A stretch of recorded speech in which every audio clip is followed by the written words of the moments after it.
Hey everyone, welcome back to Papa's Workshop. I want to give you one more update on the status of my table saw. I went and picked up the motor today that was not repairable, and I got a box full of basically parts where they had taken it completely apart and inspected the motor. And that, quite frankly, is okay, because really the only one item that I need off of that old motor that's not going to be able to be repaired again is the pulley itself. So today I'm going to show you very quickly how to be able to remove the pulley from this old motor. Now this is how I got the motor back, where they had taken it completely apart and inspected everything. But quite frankly, that's okay, because the only part that I really need is this. I need this pulley off of this old motor. On this motor, there's actually two Allen screws right down here.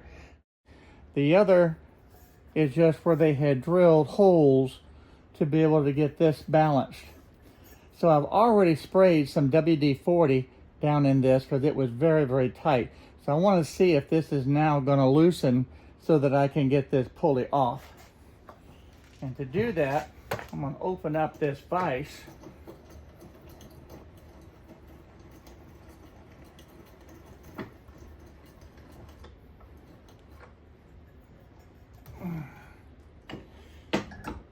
And just set that right in there. So let's see if these will come loose now. Yes, so I can loosen that a couple of turns. Now let's see how the other one's going to be. There we go, that works. So now I got those loose. Now I have an old wheel puller, and that's what I'm going to use to be able to pull this pulley off. Now this is ancient also, because I don't get the opportunity to use this very often, but this puller works really well. Now this shaft has a center point on there, so I'm going to put that right on that center point right there, and then I'll loosen this to the point where this will hook on each side of the pulley. And then I'll hand tighten this.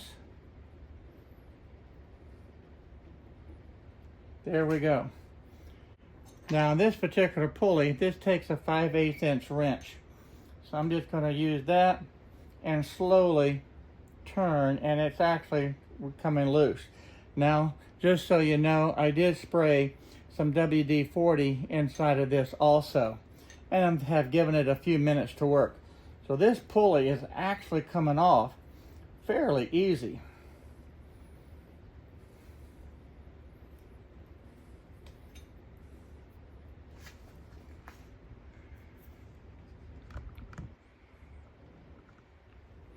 It's actually coming off easier than I had expected it to. Having the right tools to be able to do these little jobs is very, very important.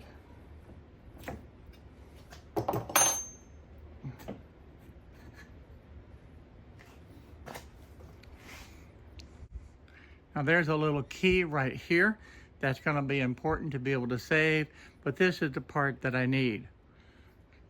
And you can see down in there how that WD-40 was able to penetrate and break loose some of that rust. Because you can see the rust on my fingers there.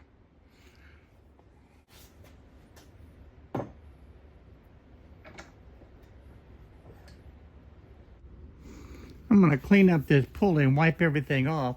But one of the things that I want to show you over the years, because this pulley I don't think's ever been off, you can see that there's a little bit of rust in there. So I'm going to clean all this up and get it ready for the new motor.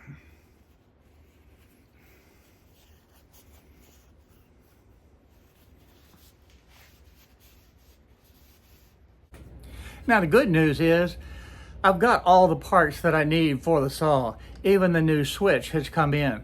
So the only thing I'm waiting for now is a motor. The good news is I did locate a motor. I was able to contact Powermatic, and through quite a bit of research and through several different people, I was able to locate the part number for that motor and Unfortunately, I can't order it yet. The motor's actually on back order.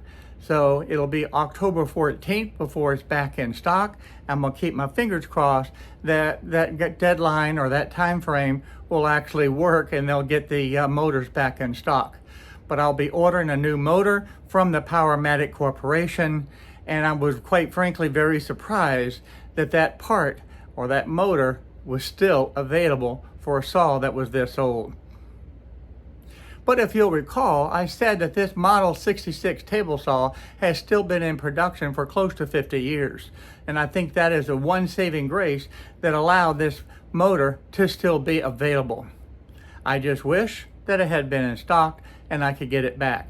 So in the meantime, I'm going to take the tabletop to the saw, put it back on the saw just temporarily to sit it there to free up the workbench again so that I can continue making some other projects. Okay, I have the top now back sitting on top of the saw, and I have everything organized so that I will not lose any of the parts. I have the new saw blade with the new switch, and this is the housing that will hold the motor. This gets bolted on with these two bolts. These 4 bolts right here actually will hold the motor in place, and these 3 bolts are actually to secure the tabletop. Now I have my tool here to be able to align the new saw blade to this tabletop when I tighten it. And of course I'll have the pulley and I have the belts. And in a previous video I showed you how I made the 0 clearance table saw inserts for the blade. So that way I have everything together. I also have all the tools that I will need to be able to put this back together. And of course, this is my little storage box for my dial indicator. I'm not going to throw that away. So this is everything that I need. Now I also have a piece of aluminum here, and I'm going to use this to make a new rivaling knife. Yep, that's right. This saw has never had one, and I'm going to use this piece of metal to be able to make the rivaling knife. And I'll show you how to do that in a future video when I'm reassembling this saw. When you're working on a project such as this, especially one that's going to be in limbo for almost a month before I actually get the motor in, it's very important to be able to keep the parts organized. Now, since I can't use the table saw for anything, this is a perfect place to be able to store all the parts and keep them organized. By doing that, I know that I'm not going to lose any parts, and I will be able to have access to them when I need them to put this saw back together. Having the right tools to be able to do the job certainly makes it much, much easier. And the other thing that you have to be able to do is keep the tools organized so that you know where to find them. For an example, that wheel puller I haven't used probably in 10 years or more, but I knew exactly where it was. So keep your shop organized so that you can find the different tools when you need them. So I know this video was a very short video today to be able to give you an update on the status of the table saw, and I want to thank everybody for all of their recommendations for the new table saw should I have had to go that route. And here again, I'm not 100% sure that that motor will get back in stock. And if it doesn't, I've got an alternative because you guys have given me a lot of fantastic suggestions that I can research and find the best saw that'll work in my shop should I need to go that direction. But I also wanted to show you exactly how to be able to use the wheel puller to be able to pull that pulley off, because it's really pretty easy having the right tool. I'm in the process of making some additional videos, of course, without the table saw. And I hope that you'll subscribe to the channel right down there and hit the little like button to be able to be notified on the different videos that I upload, because I have quite a few that I've got in production right now that I want to be able to get out to you shortly. So I look forward to seeing each and every one of you in the next video, whatever that happens to be. So for now, bye-bye everyone. See you real soon.